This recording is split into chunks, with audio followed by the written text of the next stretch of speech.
So, yun. Panibagong araw na naman. Ngayong araw, papakita ko lang sa inyo yung first meal tsaka yung workout na gagawin ko. Magluluto muna ako ng first meal ko. So, 2 itlog tsaka isang lata ng tuna.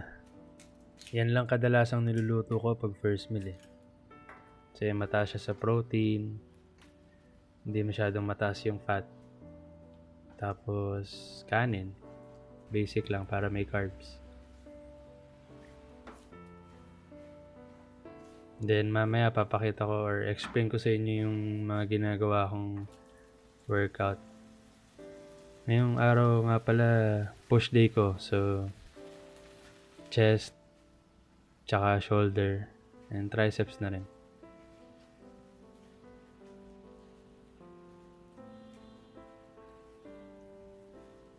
Sa totoo lang, hindi talaga ako nagbe-breakfast eh. So to medyo late na nga to eh. Parang tanghali na. Importante lang sa akin makain ko muna yung first meal ko bago ako magbuhat.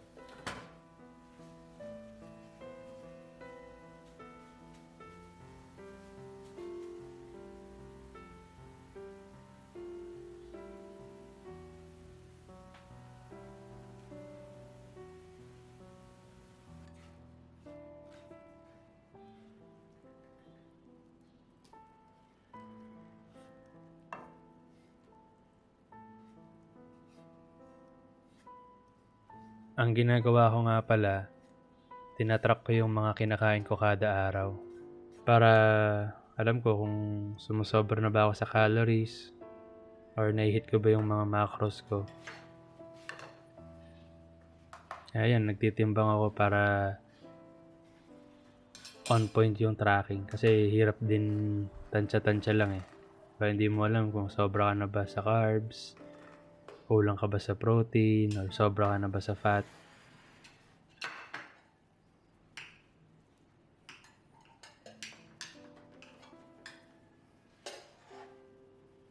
Ayan, kasabay ko nga pala kumain si Jazz, yung fiancé ko. Ganito kadalasan yung ginagawa namin kapag naka-work from home siya eh.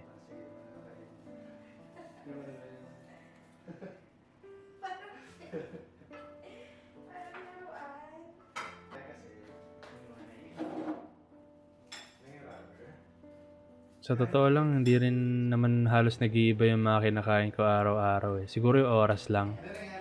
Eh, wala namang problema dun. Basta, ang mahalaga lang, ma-hit ko yung calories na kailangan ko sa isang araw.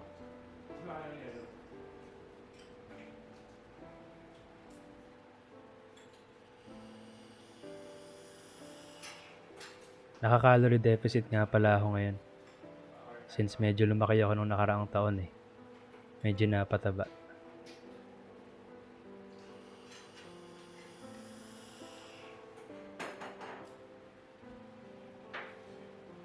Bali yung maintenance calories ko kada araw, binawasan ko lang siya ng konti. Tapos dun ko na binabase kung gaano karami yung kakainin ko sa isang araw. Sa ngayon, di ko pa nararamdaman yung gutom. Kasi medyo mataas pa rin yung calories ko kahit naka-deficit na eh. So medyo na-enjoy ko pa rin siya kahit naka-diet. Tapos after namin kumain, palipas lang ng konti para bumaba yung kinain. Then magpe-prepare na ako para makapag-workout na.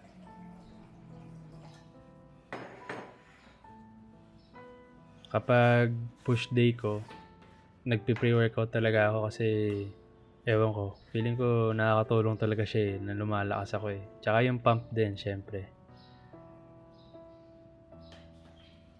Kaya ang sarap na ito. Binili sa akin ng girlfriend ko. Lasa siyang tang na orange. Kadalasan kasi ibang pre-workout medyo maasim.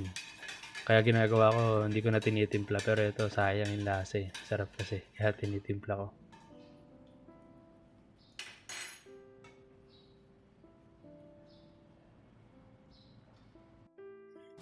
Then yan, after nun, diretso na ako sa mini home gym namin. stretching para iwas injury.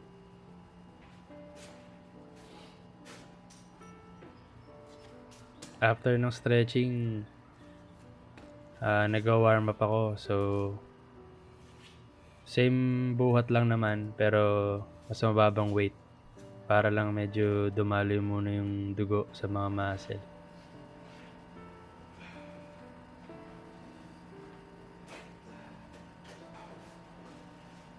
So, yung workout ko sa chest nga pala, itong incline dumbbell bench press.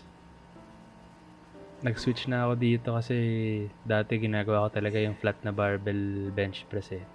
So, okay din naman yun. Kaso, dati nung nag-cut ako, parang kulang na kulang yung upper chest ko eh. So, dito na ako nag-stick sa workout na to.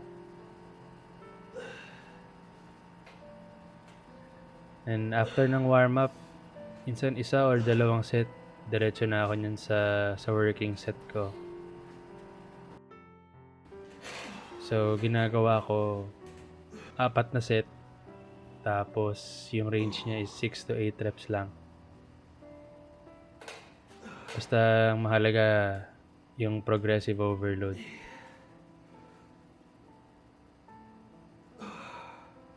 Sa mga susunod na video, try ko din i-explain sa inyo kung anong take ko dun sa or kung paano ko ginagawa yung progressive overload. Kasi sobrang basic lang ng ginagawa ko sa kanya. Basta syempre, kailangan lang tinatrack mo din yung workout mo. And after nun, doon na tayo sa next na compound movement na ginagawa ko or compound exercise na ginagawa ko. Yung standing barbell overhead press.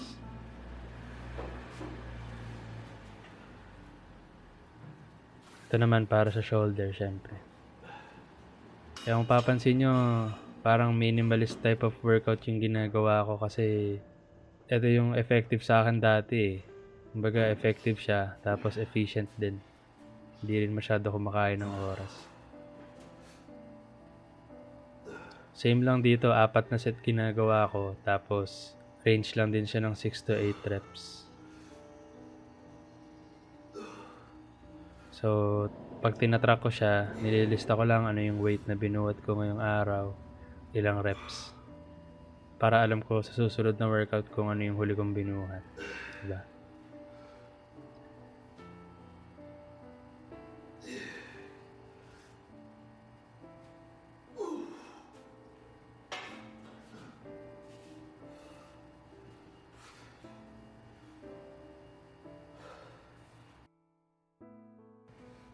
Tapos yung next workout is itong side lateral raises na dumbbell para sa side delts. Medyo ito yung kulang ko dati, ang nipis ko eh.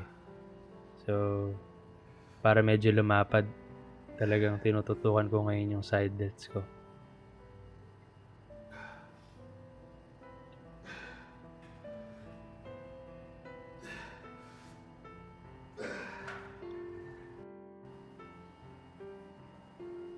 Sa mga susunod na video, tatry ko din na explain ng mas malawak yung klase ng mga workout na ginagawa ko.